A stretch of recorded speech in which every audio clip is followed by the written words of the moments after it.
Hello friends, welcome to शिक्षक prep. Friends, आज की वीडियो में हम सीटेट एग्ज़ाम के लिए इंग्लिश के टैग वर्ड्स देखने वाले हैं। फ्रेंड्स, ये जो टैग वर्ड्स हैं आपके पेपर 1 और पेपर 2 दोनों में ही हेल्पफुल हैं। देखिए फ्रेंड्स, बिलीव मी, अगर आपने इंग्लिश की पेडागोजी नहीं पढ़ी है तो सिर्फ in positive and negative tag words की हेल्प से आप आराम से पेडागोजी में 15 में से 13 मार्क्स तो ले ही आएंगे। देखिए, ये चीज़ मैं ऐसे ही नहीं बोल रही हूँ, बल्कि ये प्रैक्टिकल चीज़ है। मैंने खुद सीटेट के एग्ज़ाम दिए थे, मेरे दोनों पेपर क्वालिफाई हैं फ्रेंड्स। और ये जो टैग वर्ड्स हैं ना, ये मैंने हर सब्जेक्ट की पेडागोजी में अप्लाई करे थे। मैंने भी इसी स्ट्रेटजी के साथ तैयारी की थी जो मैं आपको बता रही हूँ। तो देखिए, मैंने लगभग सारे ही सब्जेक्ट्स के टैग वर्ड्स आपको करवा दिए हैं। Hindi, English, math, Sanskrit, science. आप चाहें तो सारे सब्जेक्ट्स के देख सकते हैं, ठीक है। और बचे हुए जो 2-3 सब्जेक्ट्स हैं उनकी वीडियो भी 1 बाय 1 आती रहेगी। और मैंने प्लेलिस्ट बनाई है, वहाँ पर सारे सब्जेक्ट्स के टैग वर्ड्स मैंने ऐड कर दिए हैं। तो चलिए स्टार्ट करते हैं और आज देखते हैं इंग्लिश सब्जेक्ट में किस तरीके से आप इन टैग वर्ड्स का यूज़ करके पेडागोजी वाले सेक्शन में 15 में से 13 मार्क्स लाएंगे। आप जानते ही हैं, ये जो इंग्लिश आपका है ना सब्जेक्ट, पेपर 1 पेपर 2 दोनों में ही रहता है। तो इसमें क्या होता है कि 15 मार्क्स का आपका कंटेंट आता है और 15 मार्क्स की पेडागोजी आती है, ठीक है। अब ये जो कंटेंट वाला पोर्शन है, इसमें तो आपका पैराग्राफ्स आते हैं 2, और जो पेडागोजी है वो आपकी 15 की आती है। तो इस 15 मार्क्स की पेडागोजी में आपने इन टैग वर्ड्स का यूज़ करना है, जिससे आप बहुत अच्छा स्कोर गेन कर पाएंगे फ्रेंड्स, अगर आपने पेडागोजी नहीं भी पढ़ी है तो चलिए स्टार्ट करते हैं और मैं आपको बताती हूँ कि ये पॉजिटिव वर्ड्स क्या होते हैं और नेगेटिव वर्ड्स क्या होते हैं, साथ में किस तरीके से आप इनको अप्लाई करेंगे क्वेश्चन में, ये जानना बहुत ज़रूरी है, ठीक है। तो देखिए, ये आप देख पा रहे होंगे, ये लिस्ट है पॉजिटिव टैग वर्ड्स की और ये लिस्ट है नेगेटिव टैग वर्ड्स की। देखिए फ्रेंड्स, सीटेट में 2 तरीके के क्वेश्चन आपसे पूछे जाते हैं। एक तो पॉजिटिव क्वेश्चन आते हैं और दूसरा नेगेटिव क्वेश्चन आते हैं। पहले मैं आपको ये क्लियर कर देती हूँ कि पॉजिटिव क्वेश्चन क्या होते हैं और नेगेटिव क्वेश्चन क्या होते हैं, फिर आप इजीली समझ जाएंगे कि पॉजिटिव टैग वर्ड क्या है और नेगेटिव टैग वर्ड क्या है। तो देखिए फ्रेंड्स, पॉजिटिव क्वेश्चन जैसे आपसे पूछ लिया जाता है कि निम्नलिखित में से कौन सा कथन बच्चे के विकास के लिए सही है, ये आपका पॉजिटिव क्वेश्चन हो गया। दूसरा आपसे नेगेटिव क्वेश्चन इस तरीके से पूछा जाता है कि निम्नलिखित में से कौन सा कथन बच्चे के विकास के लिए सहायक नहीं है। नॉट आ गया, नहीं आ गया, मीन्स वो नेगेटिव क्वेश्चन है, ठीक है। तो अब यही क्वेश्चन आपका इंग्लिश में लिख करके आएगा, क्योंकि इंग्लिश का पेपर है तो इंग्लिश में ही आएगा, है ना। हिंदी के वर्ड्स तो उसमें यूज़ होंगे नहीं, तो इसीलिए अब ये जो टैग वर्ड है ये भी आपको इंग्लिश में ही देखने पड़ेंगे। तो देखिए, जब आपसे पॉजिटिव क्वेश्चन पूछा होगा तो आप सारे क्वेश्चंस में क्या करेंगे, इन पॉजिटिव टैग वर्ड्स को ढूंढेंगे क्वेश्चन के ऑप्शंस में, ठीक है। और यदि आपसे नेगेटिव क्वेश्चन पूछा गया है तो उस क्वेश्चन के ऑप्शंस में आप इन नेगेटिव टैग वर्ड्स को ढूंढने की कोशिश करेंगे। और आपको हर क्वेश्चन के किसी ना किसी ऑप्शन में ये टैग वर्ड्स देखने को मिल ही जाते हैं फ्रेंड्स, ठीक है। तो चलिए अब स्टार्ट करते हैं और समझते हैं कि आपने इनको कैसे अप्लाई करना है। सबसे पहले हम पॉजिटिव टैग वर्ड्स को क्लियर करते हैं, फिर नेगेटिव टैग वर्ड्स पर आएंगे। तो देखिए, पॉजिटिव टैग वर्ड में सबसे पहले है प्रोवाइड अपॉर्चुनिटीज़। देखिए, अब मैं एक एग्जाम्पल के थ्रू आपको बता देती हूँ कि आपने इसको किस तरीके से अप्लाई करना है। फॉर एग्जाम्पल, आपसे क्वेश्चन पूछा गया कि निम्नलिखित में से कौन सा कथन सही है, ठीक है। पॉजिटिव क्वेश्चन है, उसमें ऑप्शन ए में आपको दे दिया कि बच्चों को ज़्यादा से ज़्यादा अपॉर्चुनिटीज़ प्रोवाइड की जाएं जिससे कि वो अपनी लाइफ को एक्सप्रेस कर पाए। दूसरा दे दिया कि बच्चों को ज़्यादा अपॉर्चुनिटीज़ प्रोवाइड नहीं करनी चाहिए, इससे क्लासरूम में बहुत ज़्यादा शोर होने लगता है।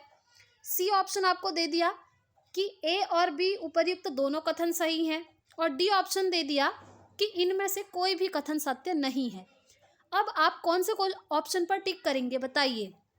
तो आप टिक करेंगे ऑप्शन ए पर, जिसमें लिखा होगा कि बच्चों को ज़्यादा से ज़्यादा अपॉर्चुनिटीज़ प्रोवाइड की जाएं जिससे कि वो अपनी लाइफ के बारे में एक्सप्लेन कर पाए, एक्सप्रेस कर पाए, ठीक है। अब आपने ये जो आंसर है कैसे ढूंढा, टैग वर्ड्स की हेल्प से। आप देख पा रहे होंगे, पहला पॉजिटिव टैग वर्ड्स मैंने यही लिखा है, प्रोवाइड अपॉर्चुनिटीज़, बच्चों को अपॉर्चुनिटीज़ प्रोवाइड करें, ठीक है, अवसर बच्चों को दें ताकि वो अपनी लाइफ के बारे में एक्सप्रेस कर पाएँ या किसी भी चीज़ के लिए, ठीक है।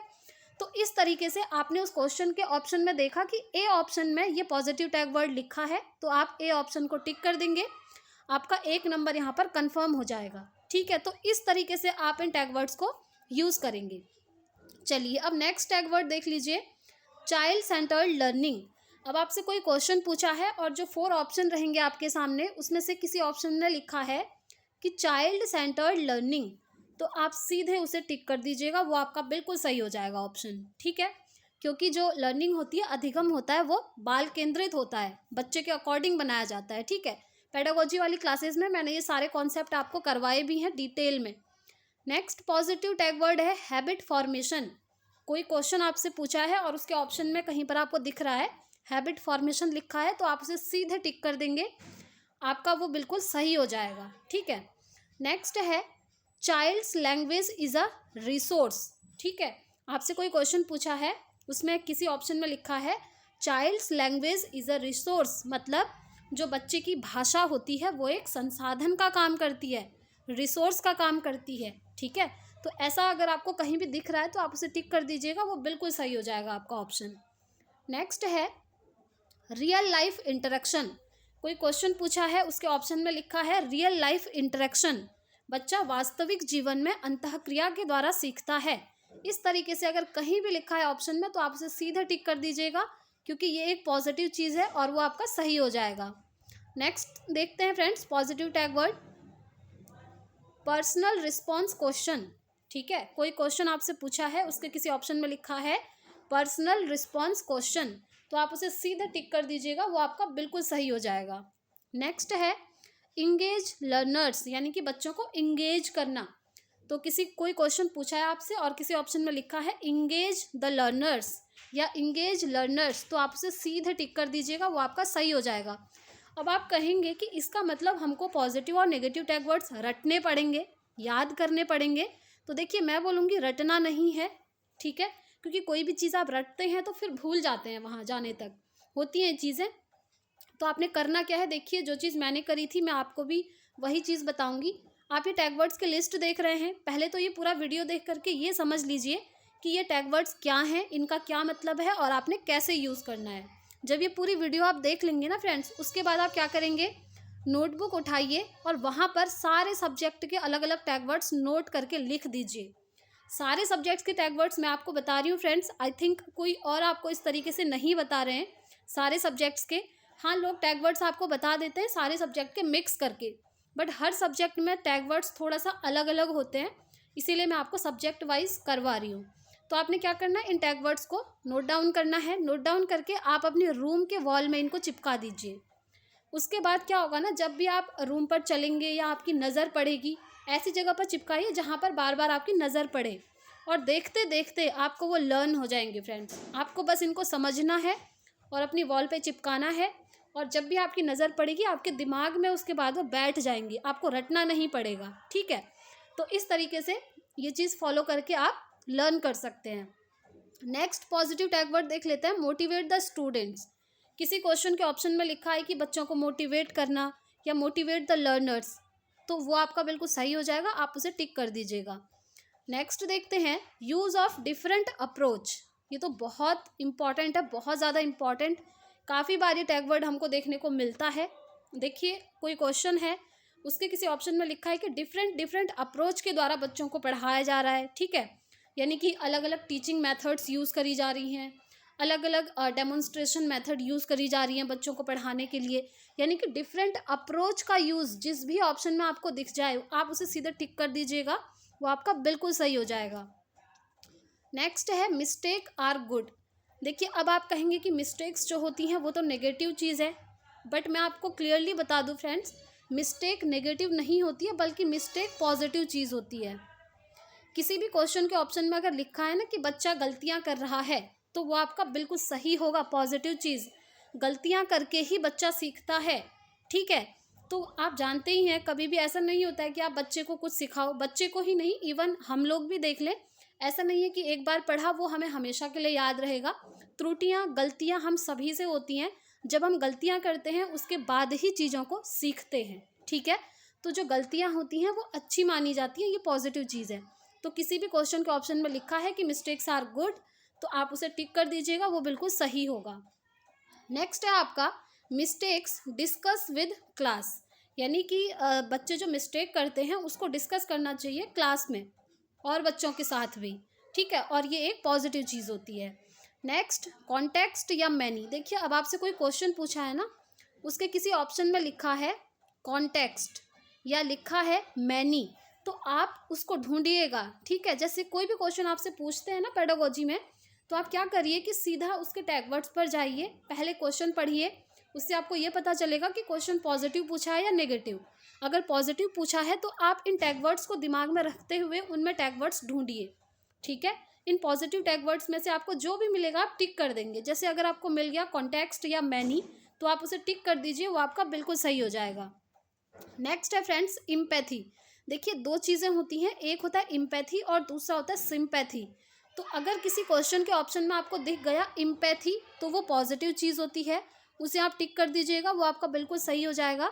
और अगर किसी क्वेश्चन के ऑप्शन में लिखा है सिंपैथी, तो sympathy is a negative term friends, ठीक है, वो आपका सही नहीं होगा।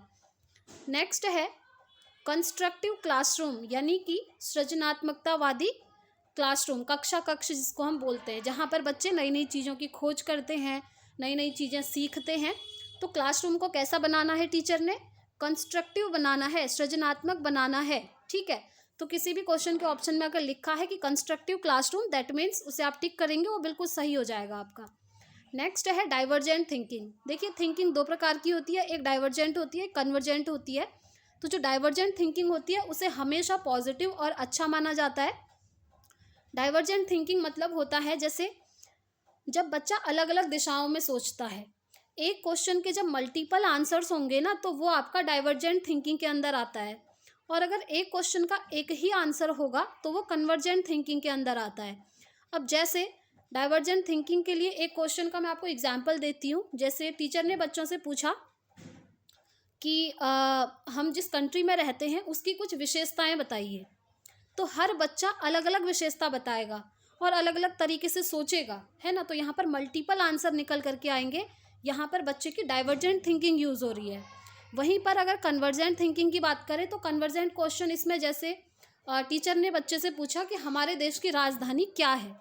अब ऐसा तो है नहीं कि हर कोई अलग अलग राजधानी बताने लगेगा, इसका सिंपल सा एक आंसर है, हमारे देश की राजधानी न्यू दिल्ली है, तो हर कोई बता देगा कि न्यू दिल्ली है। वहाँ पर अलग अलग डायरेक्शन में सोचना नहीं पड़ेगा बच्चों को, तो ये आपका नेगेटिव होता है, ठीक है। तो इस तरीके से आई होप आप लोग समझ गए होंगे। तो किसी भी क्वेश्चन के ऑप्शन में अगर डाइवर्जेंट थिंकिंग लिखा है तो वो पॉजिटिव चीज़ है, आप उसे टिक कर दीजिएगा, वो आपका बिल्कुल सही हो जाएगा। चलिए अब हम नेगेटिव टैग वर्ड्स को भी समझ लेते हैं। I hope positive tag words आप लोग समझ गए होंगे। देखिए नेगेटिव टैग वर्ड में सबसे पहले है प्रोवाइड इन्फॉर्मेशन। देखिए फ्रेंड्स, जब आपसे नेगेटिव क्वेश्चन पूछेंगे तो आप इन नेगेटिव टैग वर्ड्स को ढूंढेंगे, ठीक है। जैसे आपसे क्वेश्चन पूछा कि निम्नलिखित में से कौन सा कथन सत्य नहीं है, और उसमें एक ऑप्शन में दे दिया कि बच्चों को इन्फॉर्मेशन प्रोवाइड करनी चाहिए, तो उसे आप टिक कर देंगे क्योंकि नेगेटिव चीज़ पूछी है और ये नेगेटिव ही है। नेगेटिव अगर क्वेश्चन पूछा होगा तो ये आपका सही हो जाएगा, बट अगर क्वेश्चन आपसे पॉजिटिव वे पे पूछा है तो ये ऑप्शन आपका गलत हो जाएगा, ये सही नहीं होगा, ठीक है। नेक्स्ट है प्रोवाइड सॉल्यूशन। बच्चों को सॉल्यूशन प्रोवाइड करना, किसी भी क्वेश्चन के ऑप्शन में लिखा है कि बच्चों को सॉल्यूशन प्रोवाइड किए जा रहे हैं सीधे सीधे, तो वो आपका सही नहीं होगा। कब सही नहीं होगा, जब पॉजिटिव क्वेश्चन पूछा होगा तब सही नहीं होगा, ठीक है। नेक्स्ट है प्रोवाइड एक्सप्लेनेशन। बच्चों को सीधे सीधे एक्सप्लेनेशन प्रोवाइड कर रहे हैं, ये भी एक नेगेटिव चीज़ है, ये भी आपका सही नहीं होगा, ठीक है। सीधा एक्सप्लेन नहीं करना है, बल्कि बच्चों को पहले सिखाना है, उनकी अंडरस्टैंडिंग बेहतर बनानी है, फिर बच्चे त्रुटियां करेंगे, फिर त्रुटियों के माध्यम से उनको सिखाना है, ये प्रोसेस होती है। नेक्स्ट है रोट मेमोराइजेशन। रोट मेमोराइजेशन मतलब रटना, रटने के लिए बच्चों को अप्रिशिएट करना, तो ये चीज़ भी आपकी नेगेटिव होती है। तो किसी क्वेश्चन के ऑप्शन में लिखा है रोट मेमोराइजेशन, मीन्स वो आपका सही नहीं होगा। अगर पॉजिटिव पूछा है तो सही नहीं होगा, अगर नेगेटिव क्वेश्चन पूछा है तो फिर ये सही हो जाएगा। नेक्स्ट देखते हैं स्ट्रिक्ट डिसिप्लिन। ये तो आप जानते ही हैं, स्ट्रिक्ट डिसिप्लिन रखना इज़ अ नेगेटिव टर्म, इसीलिए अगर ये किसी क्वेश्चन के ऑप्शन में आपको दिख रहा है तो ये सही नहीं होगा। नेक्स्ट है लेक्चर मेथड। देखिए लेक्चर मेथड के थ्रू बच्चों को पढ़ाने पर क्या होता है ना, बच्चे बोर होने लगते हैं। आपने भी देखा होगा बचपन में जो बच्चे पीछे बैठते थे क्लासरूम में वो सो भी जाते थे, उन्हें नींद आ जाती थी, क्योंकि जो लेक्चर मेथड है वो बहुत बोरिंग होती है। इसीलिए इस लेक्चर मेथड को फ्रेंड्स नेगेटिव टर्म माना जाता है। तो कोई भी क्वेश्चन आपसे पूछा है जैसे कि निम्नलिखित में से बच्चों को पढ़ाने की सबसे अच्छी विधि कौन सी है, वहाँ पर दे दिया लेक्चर मेथड, तो वो कभी भी सही नहीं होगा। ठीक है, ये ध्यान रखेंगे। नेक्स्ट है ओनली या मैरिली। देखिए मैरिली जो है नया नया टर्म है जो आपसे काफ़ी बार पूछा जा रहा है और इसमें स्टूडेंट्स जो है कंफ्यूज हो जा रहे हैं। तो ध्यान से सुनिए, ये जो ओनली वर्ड है ना, इसी को हम मैरिली भी बोलते हैं। तो अब आपको ये दोनों ही याद रखने हैं। तो किसी भी क्वेश्चन के ऑप्शन में अगर ओनली या मैरिली लिखा है तो वो आपका सही नहीं होगा, ये नेगेटिव चीज़ होती है। नेक्स्ट है पेन पेपर वर्क ओनली। देखो ओनली भी आ गया, पेन पेपर वर्क भी आ गया, यहाँ पर दो दो टैग वर्ड हैं, ये एकदम नेगेटिव है। सिर्फ पेन पेपर टेस्ट द्वारा बच्चों का मूल्यांकन करना या सिर्फ पेन पेपर टेस्ट के द्वारा उनका मूल्यांकन लेना, ये सब नेगेटिव चीज़ होती हैं। ठीक है, ये आपका कभी भी सही नहीं होता। नेक्स्ट है ट्रेडिशनल क्लासरूम, यानी कि परंपरागत जो कक्ष है, पहले से चली आ रही चीज़ें। अगर किसी भी क्वेश्चन के ऑप्शन में लिखा है ट्रेडिशनल क्लासरूम, दैट मीन्स वो ऑप्शन आपका सही नहीं होगा, ये नेगेटिव चीज़ है। नेक्स्ट है टीचर सेंटर्ड अप्रोच।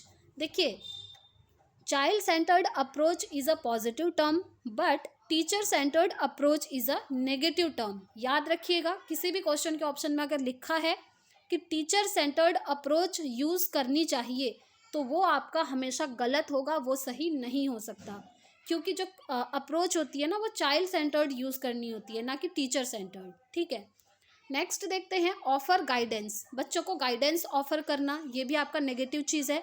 ये भी अगर आपको किसी भी क्वेश्चन के ऑप्शन में मिल रहा है लिखा है ऑफर गाइडेंस, तो वो सही नहीं होगा। नेक्स्ट है सिंपैथी, जो कि मैंने आपको बता ही दिया, सिंपैथी नेगेटिव टर्म है। किसी भी क्वेश्चन के ऑप्शन में लिखा मिल रहा है आपको सिंपैथी, तो वो आपका सही नहीं होगा। नेक्स्ट है ओवर थिंकिंग। देखिए ओवर थिंकिंग भी एक क्या है, आपका नेगेटिव टर्म है। ठीक है, तो किसी भी क्वेश्चन के ऑप्शन में आपको दिख रहा है ओवर थिंकिंग, बच्चे ओवर थिंकिंग कर रहे हैं, एक्स्ट्रा सोच रहे हैं, तो वो आपका नेगेटिव चीज़ होगी। नेक्स्ट है कंट्रोल। देखिए बच्चों को कंट्रोल करना या क्लासरूम को कंट्रोल करना, ये सारी चीज़ें आपकी नेगेटिव होती हैं। तो कोई क्वेश्चन आपसे पॉजिटिव वे पे पूछा है और उसमें किसी ऑप्शन में लिखा है कंट्रोल करना, तो वो आपका सही नहीं होगा। बट अगर क्वेश्चन आपसे नेगेटिव पूछा है और वहाँ पर कंट्रोल दिया है तो वो आपका सही हो जाएगा। ठीक है, नेक्स्ट है कन्वर्जेंट थिंकिंग, जो कि मैंने आपको एक्सप्लेन कर भी दिया है। कन्वर्जेंट एंड डाइवर्जेंट को मैंने एक साथ ही आपको बता दिया, इसका एग्जाम्पल भी मैंने आपको दे दिया है। तो किसी भी क्वेश्चन के ऑप्शन में अगर कन्वर्जेंट थिंकिंग बच्चा कर रहा है तो वो आपका कभी भी सही नहीं होगा, ये नेगेटिव चीज़ होती है। बट अगर ऑप्शन में आपको दिया है डाइवर्जेंट थिंकिंग, तो वो पॉजिटिव चीज़ है, वो आपका सही होगा। ठीक है, तो आई होप फ्रेंड्स आप ये सारे टैग वर्ड्स जो है समझ गए होंगे। अगर समझ गए हैं तो वीडियो के नीचे कमेंट करके ज़रूर बताइएगा कि आपको वीडियो अच्छी लगी और आपको ये सारे टर्म्स समझ में भी आ गए हैं। एंड बिलीव मी फ्रेंड्स, जब आप लोग एग्ज़ाम देंगे ना तब आपको खुद ही याद आ जाएंगे ये टैग वर्ड्स, और उसके बाद आप भी बोलेंगे कि यस, इन टैग वर्ड्स ने हमको पेडागोजी में काफ़ी हेल्प करी है। मैंने आपको स्टार्टिंग में ही बोला कि पेडागोजी में ये टैग वर्ड्स आपको काफ़ी मार्क्स दिलाएंगे। ठीक है, तो अगर आप लोग अदर सब्जेक्ट के टैग वर्ड्स भी जानना चाहते हैं तो प्लेलिस्ट पर आप जा सकते हैं इसी चैनल में, वहाँ पर आपको सारे सब्जेक्ट्स के टैग वर्ड्स मिल जाएंगे। तो इस वीडियो में इतना ही रखते हैं फ्रेंड्स, मिलेंगे नेक्स्ट वीडियो में। अगर आपको वीडियो पसंद आई है तो लाइक एंड शेयर ज़रूर कीजिएगा, और हो सके तो इस वीडियो को अपने फ्रेंड्स में भी शेयर कीजिएगा ताकि वो भी पेडागोजी में इस स्ट्रेटेजी के साथ बहुत अच्छा स्कोर कर पाएँ। मिलते हैं फ्रेंड्स नेक्स्ट वीडियो में। Thanks for watching.